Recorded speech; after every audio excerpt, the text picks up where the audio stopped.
So are you going to burn your house down with this battery configuration? I'm going to tell you right now. Welcome to another Q&A episode. There's a trick for that. This is where I take your questions that you ask in the comments and answer them in depth. So let's get going. This is from the Great EcoFlow ripoff video. Use your code for the TEMGO, thank you. What size MRBF should I use when using the 8 gauge WattCycle battery to a Delta 2? Google says 50 amps to 60 amps, as the Delta 2 will accept 50 amps of current from the TEMGO with that cable. Not quite. Google doesn't know everything.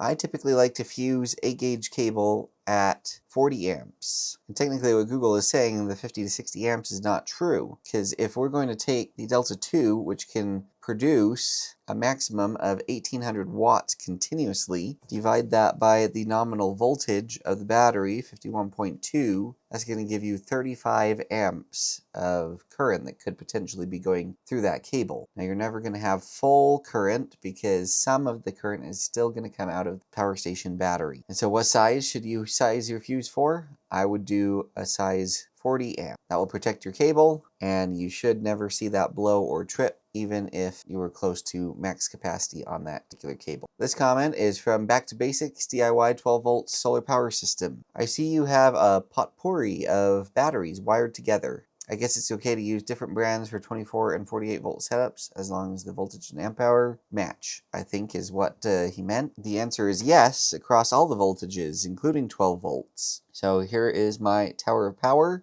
and you can see that I've got a whole giant mixture of different kinds of batteries. This is a 48 volt system. You can see I've got 12 volt batteries hooked in series on this shelving unit. I've got server rack batteries, I've got golf cart batteries, I've got these wall mount style batteries, and they're all parallel together feeding my 12,000 XP. So yes, the voltage needs to match and the chemistry needs to match. The amp hours, as the question phrases it here, does not matter. Because if we go back to this picture here, you can see I've got, these very small 12 volt batteries, and when they're all together, that's the equivalent of 100 amp hours. But then I've got a 105 amp hour battery here, some more 100 amp hour batteries over here, 150 amp hour down here, another 100 amp hour down here, 314 amp hour, 280 amp hour. So I've got a whole bunch of different amp hour capacities mixed together. And I've found that they actually discharge pretty darn evenly. It's not perfect, but the internal resistance, so long as your cables are very similar in length, really kind of balances everything out. So yeah,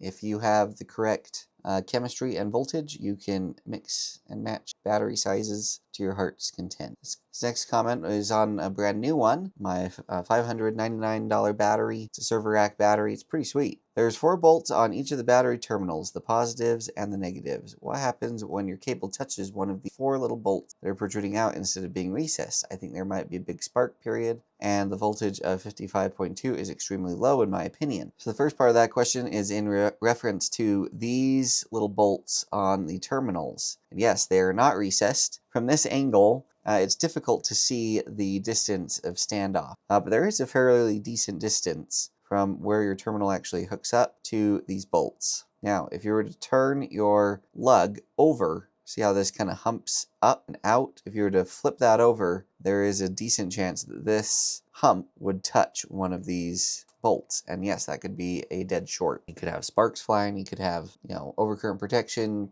events happening. So something to certainly be careful with. So I would agree that doing a terminal like this that has the screws, recessed, countersunk into some plastic would help mitigate that problem. And then for some reason, people are harping on the 55.2 volt voltage on this battery when I start the capacity test. So this is after, a couple of minutes have elapsed since the charger finished charging. Anyone who knows anything about lithium iron phosphate batteries needs to understand that they get up to about 58 volts right when the charger stops charging. All right, the charger will take it up to 58 volts, and then there's usually an over voltage disconnect, which happened on this battery. The charger stops putting power into the batteries, and then the battery voltage relaxes and goes down, and usually settles in at 55 or even down into the 54 volt range, even though it's 100% charged. And that's just how lithium iron phosphate batteries behave. So the 55.2 volt voltage that the commenter was saying appeared low to them, I disagree on, because they didn't see, like I did when the charger finished, it did charge all the way up to 58 and something volts. I think it was maybe like 58.2 volts or something like that.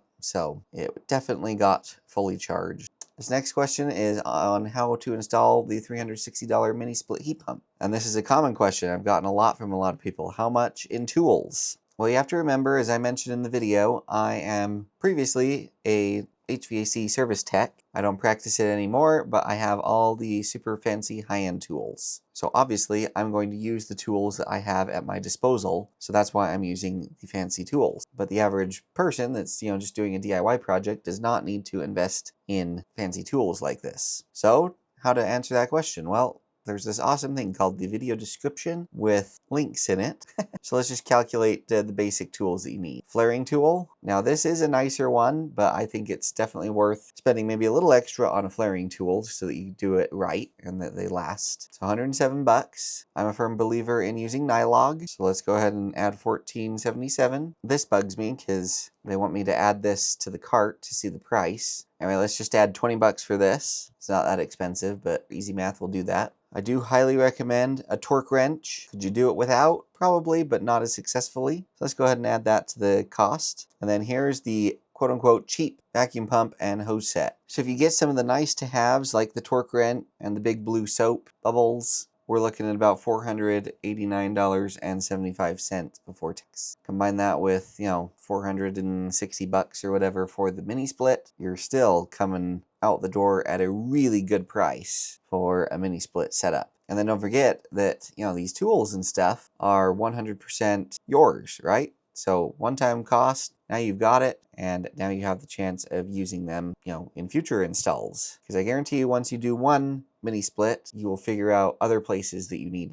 mini splits in your life. The other thing I want to tell you is a lot of places like AutoZone and those places, O'Reilly's, I think, they'll even let you rent some tools for a really inexpensive price. So anyway, hopefully that shed light on the cost of tools. All right, another one from the $599 server rack battery video. Would one of these be compatible with the Apex 300 cable hack? For $599, it's pretty darn good price compared to the batteries you showed in the Bluetti test videos. I suppose my biggest concern would be the lack of reviews when it comes to higher power electronics. I don't know that I want to be a guinea pig. Well, good news for batteries in particular. If you can see a review like mine, and actually see inside the battery and see the results from the tests and different things like that, generally you can tell pretty fast if it's a really good battery or a really bad battery. They kind of have to be one or the other. It's hard to land somewhere in the middle these days. And I think this DEPOW server rack battery is very good. I just don't like the terminals on the front, and it didn't pull full capacity because they have the BMS settings set very conservative. But I believe what you're referencing is this video right here, where I took the Apex 300 and plugged this cable into it and was able to expand it using its battery expansion port with cheap third-party battery expansion like this server rack battery. And the answer to the question is, can you use the DEPOW battery that's 599 bucks instead of this Batterer battery that is 800 plus? And the answer is yes, absolutely. So long as it's a 51.2 volt nominal lithium iron phosphate battery, it will work great with the Bluetti Apex 300. All right, that's it for this week, you guys. The feedback has been pretty darn positive on this question and answer format.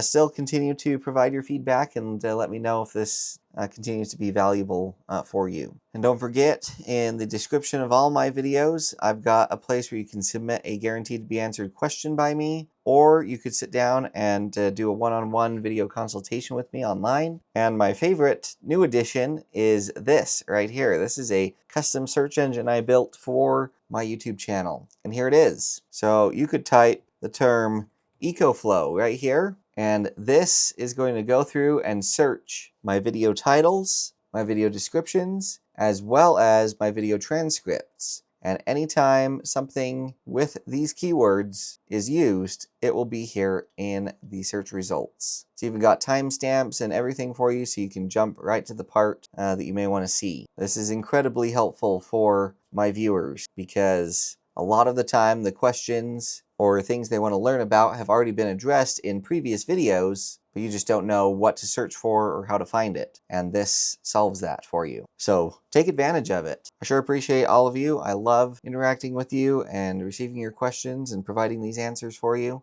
We've always got more epic content in the pipeline, so don't go too far. Stay tuned, stay safe, and we'll catch y'all next time.